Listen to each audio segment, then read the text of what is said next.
Hi, I'm Andrea. I teach geography here at Sussex College in Lewes. The course is brilliant, I think, because I'm a geographer.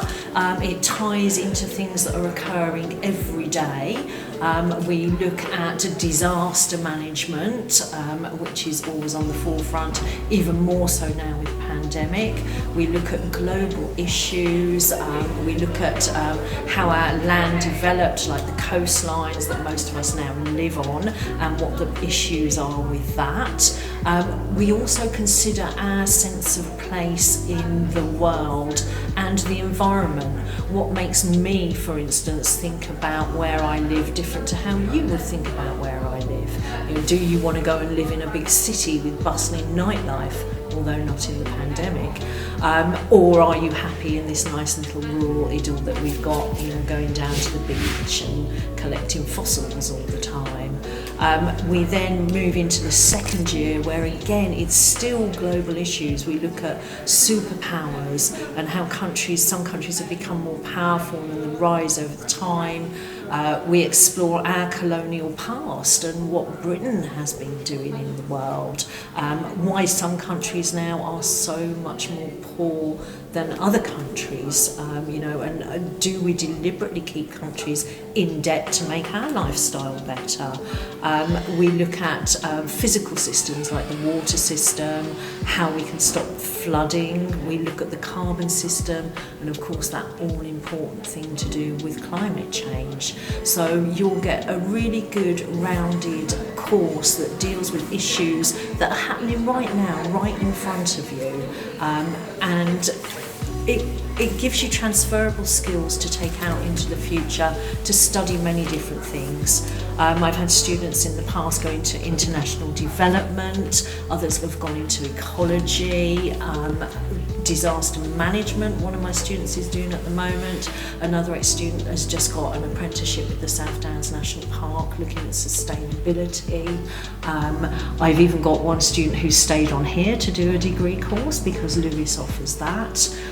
So many different ways. Geology is another aspect you can go into. I mean, hydrology at the moment is very important for the UK with our changing weather, with our encroaching sea levels. So there's so much to do in this course and so much further you can take it. Well, I'm pretty sure the students' favourite to learn is tectonics, which is all about earthquakes, volcanoes, which is my particular favourite, and tsunamis. And it's the natural death and destruction that we can't really change anything about, but we learn how we can maybe manage these risks. So that's always very popular. Superpowers is very popular because it does actually open your eyes to what is going on in the world and the rise of power. And, you know, why is the UK such a power? Where will we be after we leave the EU?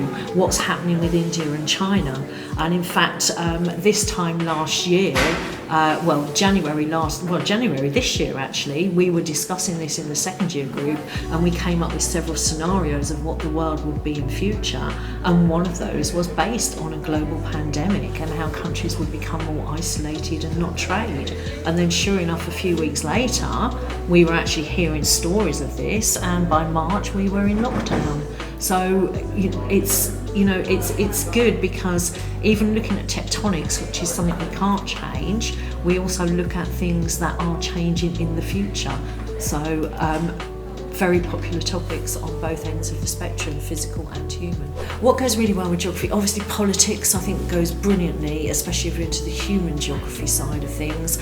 Even the physical geography, the tectonics, it's really down to governments and their policies as how these disasters are managed. So politics goes well. Sociology is another one that pairs very well with geography. We tend to do similar studies on the human characteristic.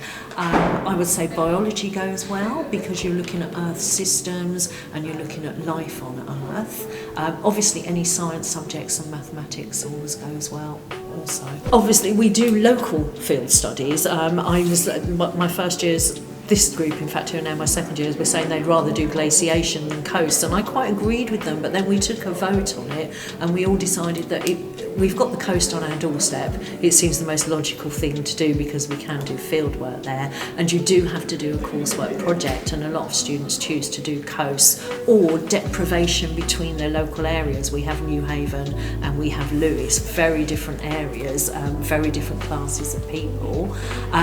We're also trying to get off the ground a trip that we ran when I taught at the Eastbourne department, where we go to Italy and visit Naples, look around sort of the Vesuvius National Park, Pompeii, Herculaneum.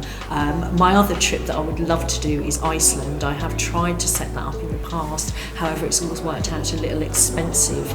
We'll have to see what happens after the pandemic. Yes, to get in to do geography you need your standard 5s on GCSE and maths. You don't actually need to have done GCSE geography. It does help with a 4 at passing, otherwise you find that you haven't done geography since year 9, but I do have some students who are in that position, and we do have to cover basics. So, you know, if you've got an interest in the world and what could happen in your future, don't worry if you haven't done geography at GCSE, you can still do this as long as you're prepared to work hard.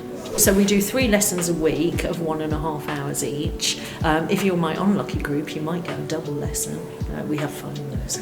And then you are expected to do an hour to an hour and a half per subject outside. I run a geography classroom on Google, so all the resources will be put onto Google for you. Any assignments will be set onto Google, and you do them on Google Docs and hand them in. And then we'll have an assessment once every half term, which will be done under time conditions, really for me to see how you are progressing and where I'm not getting the point across, so it's nothing to be worried about.